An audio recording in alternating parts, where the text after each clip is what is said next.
श्री शिवाय नमस्तुभ्यं भक्तों, जय श्री कृष्णा। स्वागत है आपका हमारे YouTube चैनल प्रियंका शास्त्र ज्ञान में। भगवान भोलेनाथ की कृपा हम सब पर सदैव बनी रहे। भक्तों, आज के वीडियो में आप सुनेंगे बृहस्पतिवार व्रत कथा। बृहस्पतिवार व्रत कथा सुनने मात्र से लक्ष्मी नारायण भगवान का आशीर्वाद प्राप्त होता है। जो भक्त सच्ची निष्ठा से भगवान बृहस्पति देव की व्रत कथा श्रवण करते हैं, उनके जीवन के सभी दुख दरिद्र दूर हो जाते हैं। भगवान लक्ष्मी नारायण की कृपा से उनके सभी मनोरथ पूर्ण होते हैं। भक्तों, आप व्रत रखें या न रखें, भगवान लक्ष्मी नारायण की पूजा आराधना करने के बाद व्रत कथा अवश्य श्रवण करें।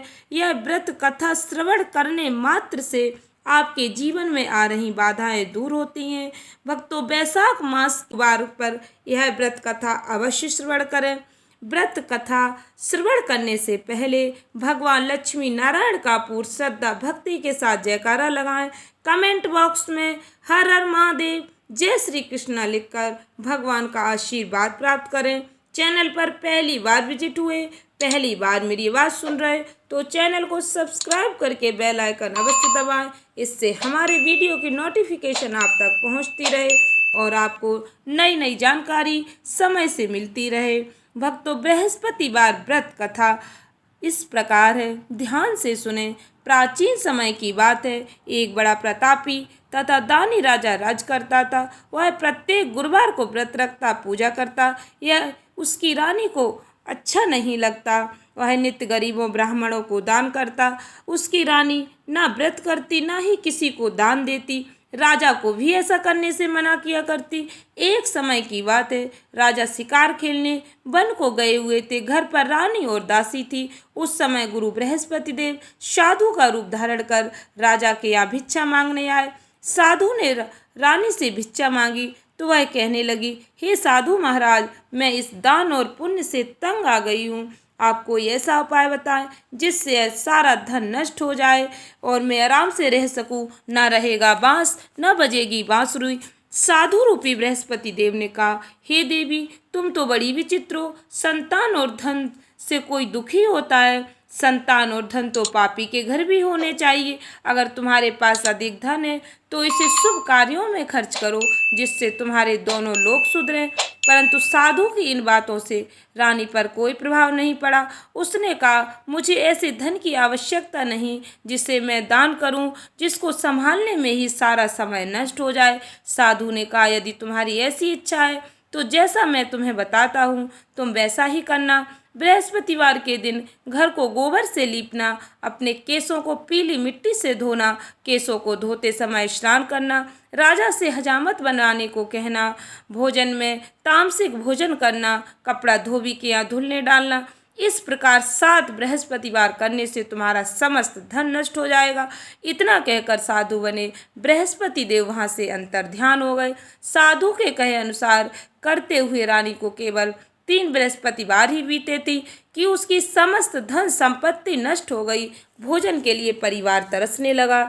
एक दिन राजा रानी से बोला, हे रानी, तुम यहीं रहो, मैं दूसरे देश को जाता हूँ, क्योंकि यहाँ पर सभी लोग मुझे जानते हैं, इसलिए मैं कोई छोटा कार्य नहीं कर सकता।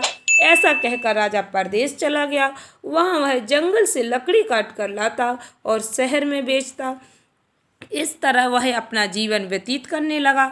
इधर राजा के बिना रानी और दासी दुखी रहने लगी।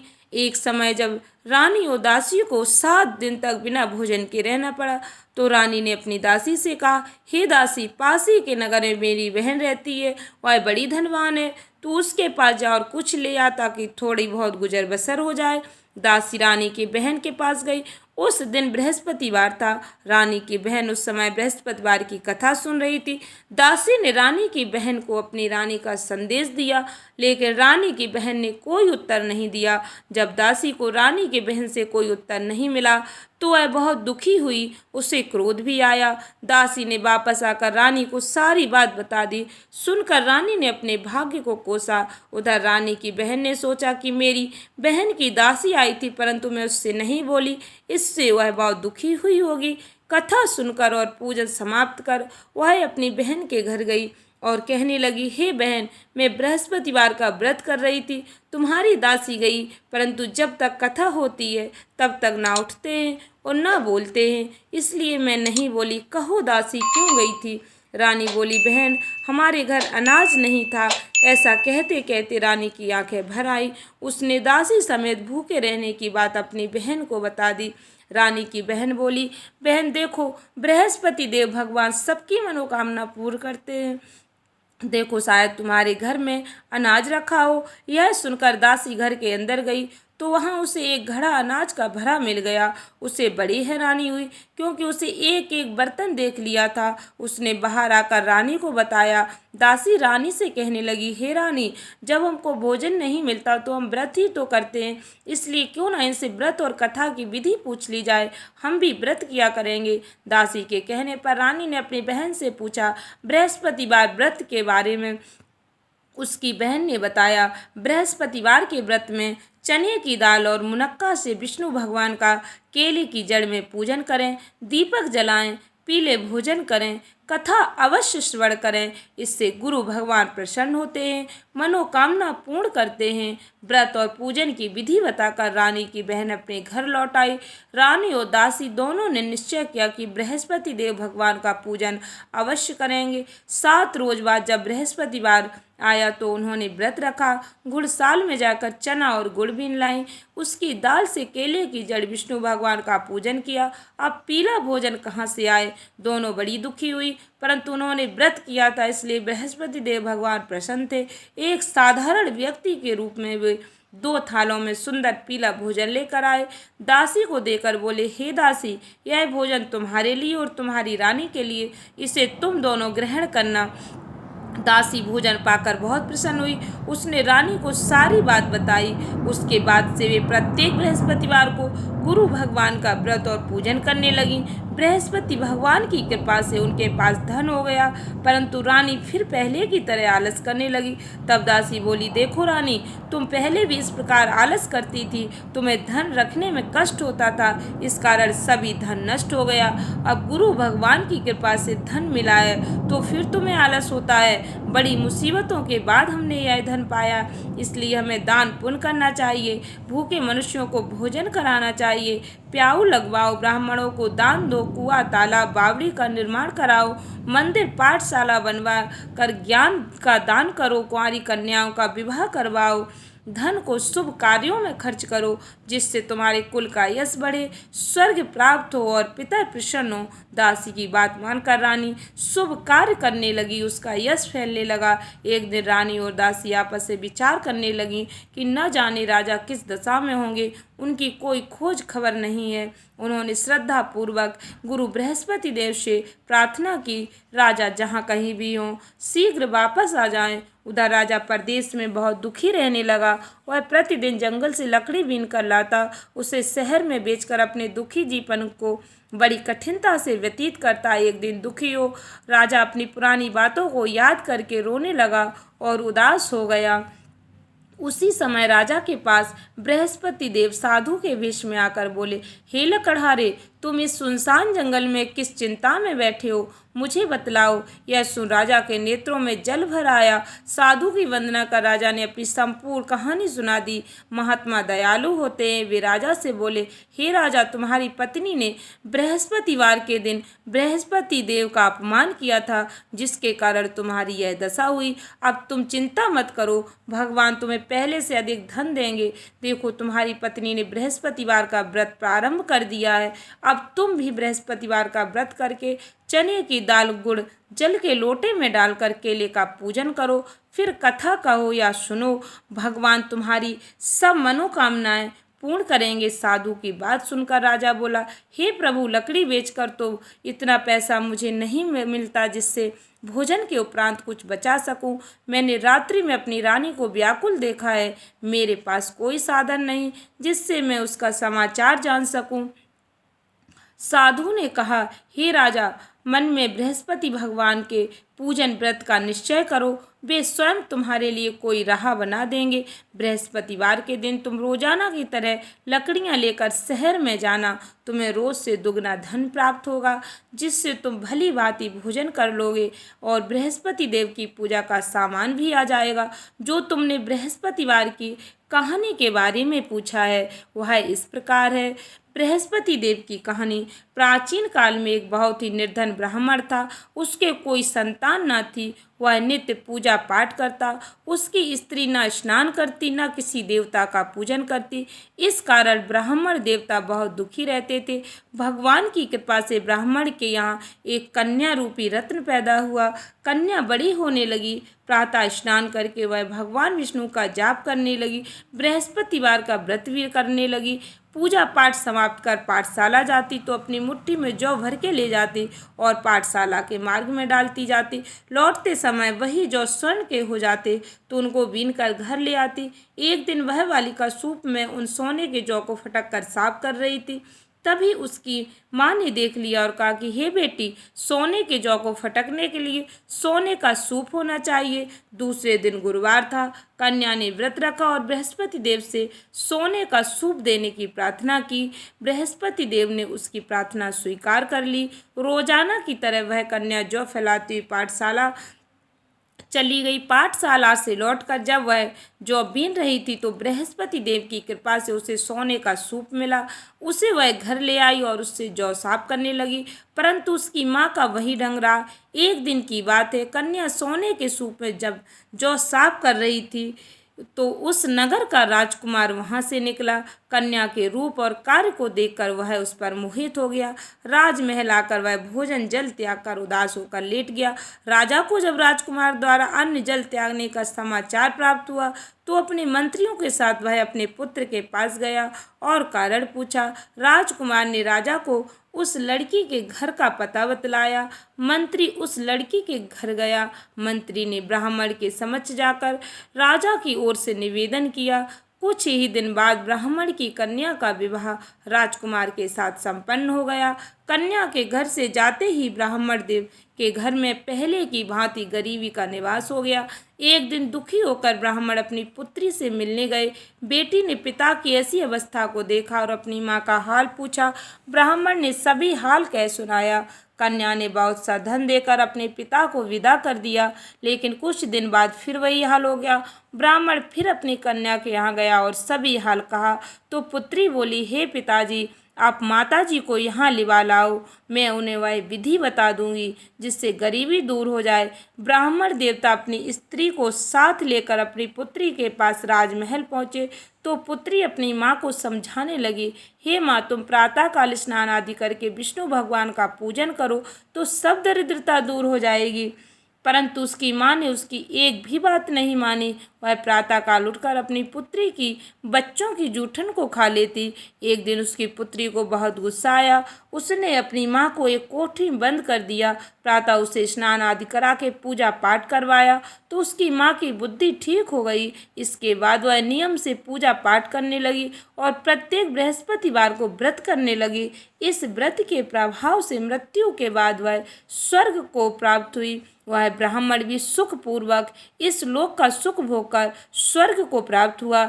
इस तरह कहानी कहकर साधु बने बृहस्पति देव वहां से लोप हो गए।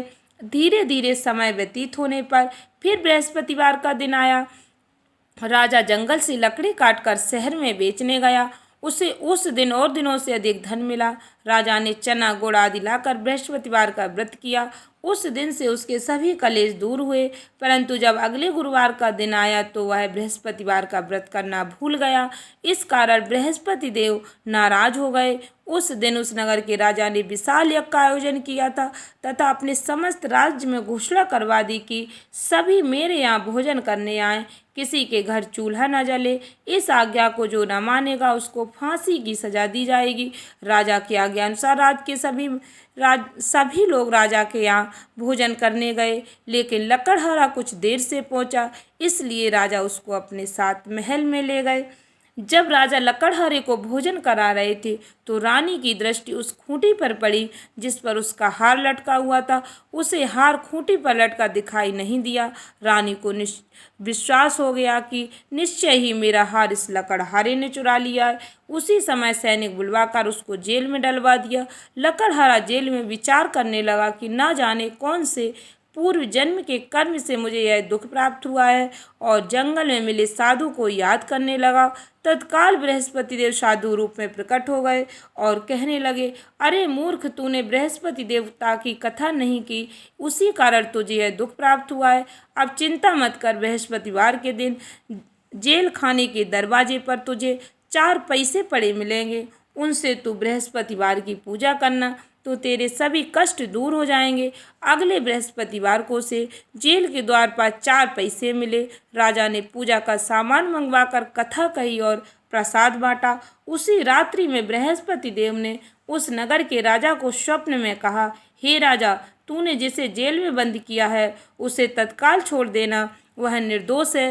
राजा प्रातःकाल उठा और खूंटी पर हार लटका देखकर लकड़हारे को बुलाकर क्षमा मांगी। राजा को योग्य सुंदर वस्त्र आभूषण भेंट कर उसे विदा किया। गुरुदेव की आज्ञा अनुसार राजा अपने नगर को चल दिया। राजा जब नगर के निकट पहुंचा तो उसे बड़ा ही आश्चर्य हुआ। नगर में पहले से अधिक बाग, तालाब, कुएं, बहुत सी धर्मशालाएं, मंदिर आदि बने हुए थे। राजा ने पूछा, यह किसका बाग और धर्मशाला है? तब नगर के सब लोग कहने लगे, यह सब रानी और दासी द्वारा बनवाए गए। राजा को आश्चर्य हुआ और गुस्सा भी आया कि उसकी अनुपस्थिति में रानी के पास धन कहाँ से आया होगा। जब रानी ने यह खबर सुनी कि राजा आ रहे तो उसने अपनी दासी से कहा, हे दासी, देख राजा हमको कितनी बुरी हालत में छोड़ गए थे, वह हमारी ऐसी हालत देखकर लौट न जाएं, इसलिए तू दरवाजे पर खड़ी हो जा। रानी की आज्ञा अनुसार दासी दरवाजे पर खड़ी हो गई और जब राजा आए तो उन्हें अपने साथ महल में लेवा लाई। तब राजा ने क्रोध करके अपनी तलवार निकाली और पूछने लगा, बताओ यह धन तुम्हें कैसे प्राप्त हुआ है? तब रानी ने सारी कथा कह सुनाई। राजा ने निश्चय किया कि मैं रोजाना दिन में 3 बार कहानी कहा करूँगा और रोज व्रत किया करूँगा। सभी लोग सप्ताह में 1 बार व्रत करते हैं, किंतु मैं प्रतिदिन व्रत किया करूँगा। दिन में 3 बार कहानी कहा करूँगा। अब हर समय राजा के दुपट्टे में चने की दाल बंधी रहती। दिन में 3 बार कथा कहता। एक रोज राजा ने विचार किया कि चलो अपनी बहन के यहाँ हो आए। इस तरह का निश्चय कर राजा घोड़े पर सवार हो अपनी बहन के यहाँ चल दिया। मार्ग में उसने देखा कि कुछ आदमी एक मुर्दे को लिए जा रहे हैं। उन्हें रोककर राजा कहने लगा, अरे भाइयों, मेरी बृहस्पतिवार की कथा सुन लो। वे बोले, लो, हमारा तो आदमी मर गया, इसको अपनी कथा की पड़ी। परंतु कुछ आदमी बोले, अच्छा कहो, हम तुम्हारी कथा भी सुनेंगे। राजा ने दाल निकाली और कथा कहनी शुरू कर दी। जब कथा आधी हुई तो मुर्दा हिलने लगा और जब कथा समाप्त हुई तो राम राम करके वह मुर्दा खड़ा हो गया। राजा आगे बढ़ा, उसे चलते चलते शाम हो गई। आगे मार्ग में उसे एक किसान खेत में हल चलाता मिला। राजा ने उसे कथा सुनने का आग्रह किया, लेकिन वह नहीं माना। किसान बोला, जब तक मैं तेरी कथा सुनूंगा तब तक मैं 4 हरैया खेत जोत लूँगा, जा अपनी कथा किसी और को सुनाना। राजा आगे चल पड़ा। राजा के हटते ही बैल पछाड़ खाकर गिर गए। किसान के पेट में बहुत जोर से दर्द होने लगा। उसी समय किसान की माँ रोटी लेकर आई। उसने जब देखा तो अपने पुत्र से सब हाल पूछा। बेटे ने सभी हाल बता दिया। बुढ़िया दौड़ी दौड़ी उस घुड़सवार के पास पहुंची और उससे बोली, मैं तेरी कथा सुनूंगी, तू अपनी कथा मेरे खेत पर ही चलकर कहना। राजा ने लौटकर बुढ़िया के खेत पर जाकर कथा कही, जिसको सुनते ही बैल खड़े हो गए। किसान के पेट का दर्द भी बंद हो गया। राजा अपनी बहन के घर पहुंच गया। बहन ने भाई की खूब मेहमानी की। दूसरे रोज प्रातःकाल राजा जागा तो वह देखने लगा कि सभी लोग भोजन कर रहे हैं। राजा ने अपनी बहन से पूछा, ऐसा कोई मनुष्य नहीं जिसने भोजन नहीं किया हो, जो मेरी बृहस्पतिवार की कथा सुन ले। बहन बोली, हे भैया, यह देश ऐसा ही, यहाँ लोग पहले भोजन करते, बाद में अन्य कोई काम करते। फिर वह एक कुम्हार के घर गई जिसका लड़का बीमार था। उसे मालूम हुआ कि उनके यहाँ 3 दिन से किसी ने भोजन नहीं किया। रानी ने अपने भाई की कथा सुनने के लिए कुम्हार से कहा। वह तैयार हो गया। राजा ने जाकर बृहस्पतिवार की कथा कही, जिसको सुनकर उसका लड़का ठीक हो गया। अब तो राजा की प्रशंसा होने लगी। एक दिन राजा ने अपनी बहन से कहा, हे बहन, मैं अपने घर को जाऊंगा, तुम भी तैयार हो जाओ। राजा की बहन ने अपनी सास से पूछा, अपने भाई के साथ जाने की आज्ञा मांगी। सास बोली, हाँ तू चली जा, मगर अपने लड़कों को मत ले जाना, क्योंकि तेरे भाई के कोई औलाद नहीं है। बहन ने अपने भाई से कहा, हे भैया, मैं तो चलूँगी, मगर कोई बालक नहीं जाएगा। अपनी बहन को भी छोड़कर दुखी मन से राजा अपने नगर को लौट आया। जब कोई बालक ही नहीं जाएगा तो तुम ही क्या करोगी। राजा दुखी होकर अपने नगर को लौट आया। राजा ने अपनी रानी से सारी कथा बताई और बिना भोजन किए वह लेट गया। रानी बोली, हे प्रभु, बृहस्पति देव ने हमें सब कुछ दिया है, वह हमें संतान अवश्य देंगे। उसी रात बृहस्पति देव ने राजा को स्वप्न में कहा, हे राजा, उठ, सभी सोच त्याग दे, तेरी रानी गर्भवती है। राजा को यह जानकर बड़ी खुशी हुई। 9वें महीने में रानी के गर्भ से एक सुंदर पुत्र पैदा हुआ। तब राजा बोला, हे रानी, स्त्री बिना भोजन के रह सकती है, परंतु बिना कहे नहीं रह सकती। जब मेरी बहन आए तो तुम मुझसे कुछ मत कहना। रानी ने हाँ कर दी। जब राजा की बहन ने यह शुभ समाचार सुना तो वह बहुत खुश हुई और बधाई लेकर अपने भाई के यहाँ आई। रानी ने तब उसे आने का उल्हाना दिया। जब भाई अपने साथ ला रहे थे तब तो नहीं आई, उनके साथ ना आई, आज अपने आप ही भागी भागी बिना बुलाए आ गई। घोड़ा चढ़ी तो नहीं आई, गधा चढ़ी आई। तो राजा की बहन बोली, भाई, मैं इस प्रकार न कहती भाभी, तो तुम्हारे घर औलाद कैसे होती। बृहस्पति देव सभी कामनाएं पूर्ण करते हैं। जो सद्भावना पूर्वक बृहस्पतिवार का व्रत करता है एवं कथा पढ़ता है अथवा सुनता है, दूसरों को सुनाता है, बृहस्पति देव उसकी सभी मनोकामनाएं पूर्ण करते हैं, उनकी सदैव रक्षा करते हैं। जो संसार में सद्भावना से बृहस्पति देव का पूजन एवं व्रत सच्चे हृदय से करते हैं, उनकी सभी मनोकामनाएं वैसे ही पूर्ण होती हैं जैसी सच्ची भावना से रानी और राजा ने बृहस्पति देव की कथा का गुणगान किया तो उनकी सभी इच्छाएं बृहस्पति देव जी ने पूर्ण की। अनजाने में भी बृहस्पति देव की कभी उपेक्षा न करें, ऐसा करने से सुख शांति नष्ट हो जाती है। इसलिए सबको कथा सुनने के बाद प्रसाद लेकर ही जाना चाहिए। हृदय से बृहस्पति देव का मनन करते हुए जयकारा बोलना चाहिए। बोलो बृहस्पति देव विष्णु भगवान की जय। इति श्री बृहस्पतिवार व्रत कथा। आशा करती हूँ भक्तों वीडियो अच्छी लगी होगी, उपयोगी लगी हो तो वीडियो को अधिक से अधिक लोगों में शेयर करें। धन्यवाद भक्तों। चैनल को सब्सक्राइब करके बेल आइकन अवश्य दबाएं। श्री शिवाय नमस्तुभ्यं।